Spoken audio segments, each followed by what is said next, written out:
Hello दोस्तों, स्वागत है आपका अपने यूट्यूब चैनल में। तो दोस्तों, एक और बहुत ऐसा पीएसयू स्टॉक मैं आपके लिए लेकर आया हूँ जिसमें पिछले काफ़ी समय से न्यूज़ तो बहुत थी।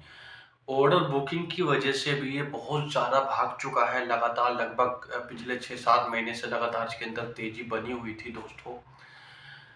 इसकी ऑर्डर बुकिंग की वजह से ही ये बहुत ज़्यादा भाग चुका है दोस्तों। अगर मैं बात करूँ तो कंपनी का नाम मैं आपको सबसे पहले बता देता हूँ। कंपनी का नाम है BHEL, BHEL, Bharat heavy electrical limited, जिसको हम जानते हैं BHEL के नाम से। दरअसल इसके ऊपर जो न्यूज़ ये आई है, इसको 19,422 करोड़ रुपए के प्रोजेक्ट के लिए बेस्ट बिडर घोषित किया गया है। यानी कि 99.9% चांस ये है कि 19,422 करोड़ रुपए का प्रोजेक्ट इसको मिल जाएगा, जो उड़ीसा में थर्मल पावर प्लांट लगाने के लिए इनको मिला है दोस्तों। तो लगातार ऑर्डर बुकिंग की वजह से शेयर भागता रहा है पिछले 5-6 महीने से। तो इसने बहुत तेजी बनी हुई है दोस्तों।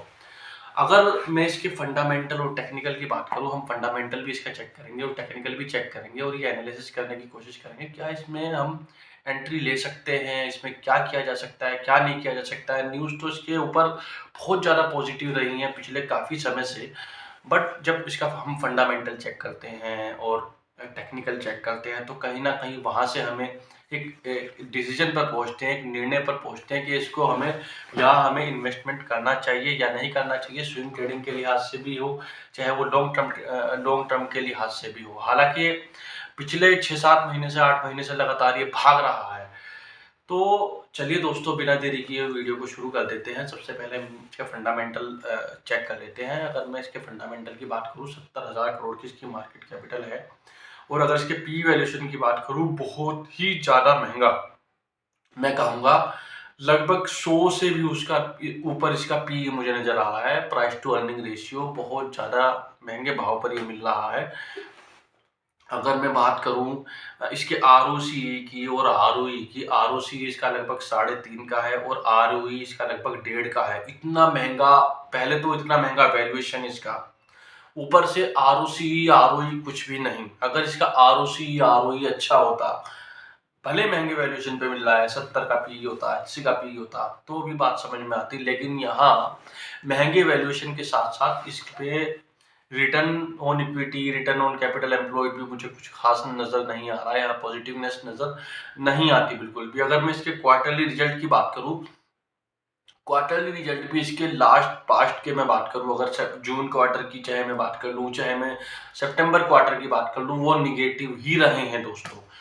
उसके अलावा ये तो निगेटिव रिजल्ट हैं। इसके अगर मैं सीएजीआर की बात करूँ, सीएजीआर में भी कोई भी इम्प्रूवमेंट नहीं है। वहाँ भी मुझे निगेटिविटी ही नज़र आती है, कोई खास इम्प्रूवमेंट नज़र नहीं आता है। तो इससे ये पता चलता है इसके मैनेजमेंट कुछ खास स्ट्रॉन्ग नहीं है। इतनी बड़ी ऑर्डर बुकिंग होने के बावजूद भी, और एक और ऑर्डर बुकिंग इनके खाते में जाने वाली है, बट इनके सीएजीआर, इनके क्वार्टरली रिजल्ट और दूसरी चीज़ें आरओसी आरओई प्रभावित नहीं करती। ऊपर से ये शेयर लगातार, अगर ऑर्डर बुकिंग मिल रही है, लगातार ये भाग रहा है ऊपर की तरफ। न्यूज़ की वजह से, चर्चाओं की वजह से, ट्रेंड्स में किसी शेयर का भाग जाना, ठीक है भाग जाता है, लेकिन कहीं ना कहीं उसमें रिस्क भी बहुत ज़्यादा रहता है। अगर ऐसे शेयर गिरते हैं तो कहीं ना कहीं वो लेकर बहुत सारा पैसा इसमें डूबने का चांस भी रहता है दोस्तों। एफआईआई की हिस्सेदारी की अगर मैं बात करूँ, एफआईआई की अच्छी खासी हिस्सेदारी है इसके अंदर, लेकिन उन्होंने लास्ट क्वार्टर में, सितंबर के क्वार्टर में अपनी हिस्सेदारी को इसमें कम किया है दोस्तों। हालांकि प्रमोटर्स की हिस्सेदारी इसमें काफ़ी अच्छी खासी है, 63% से भी ज़्यादा प्रमोटर्स की इसके अंदर हिस्सेदारी है। अब अगर मैं टेक्निकल की बात करूं, वीकली और मंथली कैंडल पर इसका जो आरएसआई है 80 से ऊपर है, यानी कि इतनी ज़्यादा खरीदारी इसके अंदर हो चुकी है। और डेली कैंडल पर 72 है और वीकली और मंथली कैंडल पर ये 80 से ऊपर चला गया है इसका आरएसआई। इतनी ज़्यादा, यानी ओवरबोट कंडीशन में पहुंच गया है। इतनी ज़्यादा लगातार इसके अंदर खरीदारी, क्योंकि लगातार खरीदारी होती रहेगी, होती रहेगी, होती रहेगी। शेयर का भागना तो तय ही, क्योंकि लगातार इसके अंदर न्यूज़ भी है, ट्रेंड्स भी है, ऑर्डर मिल रहे हैं, जिसकी वजह से लगातार न्यूज़ में बना रहा और जिसकी वजह से इसके शेयर में जितनी ज़्यादा तेज़ी हमें देखने को मिली। 52 वीक हाई 205 रुपये है, 198 रुपये के भाव पे चल रहा है। 52 वीक लो लगभग इसका 66 रुपीज़ है, यानी कि लगभग 4 गुना ये बढ़ चुका है पिछले 1 साल के अंदर अंदर। तो मैंने पहले भी कहा है, जो शेयर लगातार पिछले, अगर आपको स्विंग ट्रेडिंग करनी है, पिछले 6 महीने से वो लगातार भाग ना रहा हो या पिछले 6 महीने से वो लगातार गिर ना रहा हो, करेक्शन में हो, बट एक सेफ जोन, सेफ डायरेक्शन वाले करेक्शन में हो, करेक्शन से निकलने की कोशिश कर रहा हो, तो और उसके अंदर न्यूज़ हो, ट्रेंड्स हो, फंडामेंटली स्ट्रॉन्ग हो, ऐसे स्टॉक्स पर ही हम बेहतर समझते हैं दाव लगाना, एंट्री करना दोस्तों। तो आरएसआई के लिहाज से, फंडामेंटल रूप से तो ये स्टॉक जो है बिल्कुल वीक है, यहाँ लेना बिल्कुल भी सही नहीं है। हाँ, जैसे इसको अगर ये ऑर्डर मिल जाता है, ये वाला जिसकी मैंने बात की, जो न्यूज़ थी इसके ऊपर, और जब मार्केट के अंदर करेक्शन आ जाएगा, मार्केट के अंदर करेक्शन आएगा तो शेयर का, क्योंकि इसका आरएसआई भी ऑलरेडी ओवरबॉट कंडीशंस में है और हमारी मार्केट भी ओवरबॉट कंडीशंस में चल रही है, बहुत ज़्यादा एक्सट्रीम खरीदारी उसके अंदर हो चुकी है।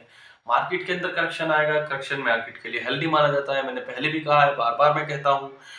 और शेयर के अंदर भी करेक्शन आएगा। जब शेयर के अंदर करेक्शन आएगा तो करेक्शन आने के बाद छोटी छोटी क्वांटिटी में हम इसके अंदर खरीदारी कर सकते हैं दोस्तों। याद रखना, बहुत छोटी छोटी क्वांटिटी में जब इसके अंदर करेक्शन आना शुरू होगा तो हम इसके अंदर खरीदारी कर सकते हैं, क्योंकि अभी ये करेक्शन के मूड पे, करेक्शन के लेवल पर खड़ा है जहां इसके अंदर करेक्शन आना ही चाहिए दोस्तों। तो छोटी छोटी क्वांटिटी में इसके अंदर हम बाइंग करेंगे, जिससे हमारा एक एवरेज प्राइस बना रहेगा। जब मार्केट करेक्शन के बाद उठनी शुरू होगी, ये शेयर उठना शुरू होगा, तो हमें इसमें इसके अंदर टारगेट लेकर के चलना चाहिए 3 से 6 महीने और 6 से 1 साल तक का टारगेट लेकर के चलना चाहिए। जैसे ही हमें इसके अंदर प्रॉफिट आने लगे अच्छा खासा 5 से 10% तक का, मुझे लगता है इससे एग्जिट लेना ही बेहतर है। लेकिन हाँ, अगर फ्यूचर इसका अच्छा लगता है, हमें ऐसा लगता है कि हाँ, ये फ्यूचर में बहुत अच्छा कर सकता है, बहुत अच्छी ऑर्डर बुकिंग आ रही है, इसकी बैलेंस शीट हेल्दी हो जाएगी, पॉजिटिव हो जाएगी है इसकी बैलेंस शीट, तो हमें लॉन्ग टर्म के लिए भी इसमें इन्वेस्ट कर सकते हैं दोस्तों। लेकिन फिलहाल इस कंडीशंस में ये डेंजर मोड पर खड़ा हुआ है दोस्तों। तो दोस्तों, मेरी वीडियो यहीं तक थी, और मैं आपको बता देना चाहता हूँ, मेरा टेलीग्राम चैनल भी है, मैंने लिंक वीडियो के डिस्क्रिप्शन में और मैसेज बॉक्स में भी दे दिया है। हमारा टेलीग्राम चैनल को भी ज्वाइन कर लीजिए, और वहाँ भी हम स्विंग ट्रेडिंग स्ट्रेटजी के बारे में, स्विंग ट्रेडिंग स्टॉक्स के बारे में और कुछ स्ट्रेटजी के बारे में डिस्कस करते हैं, मार्केट एनालिसिस के बारे में डिस्कस करते हैं, मार्केट में क्या चल रहा है। तो हमारे चैनल को, टेलीग्राम चैनल को भी ज्वाइन कर लीजिए, और ये वीडियो ज़्यादा से ज़्यादा शेयर कीजिए, अपनी फैमिली को शेयर कीजिए, अपने दोस्तों को शेयर कीजिए दोस्तों।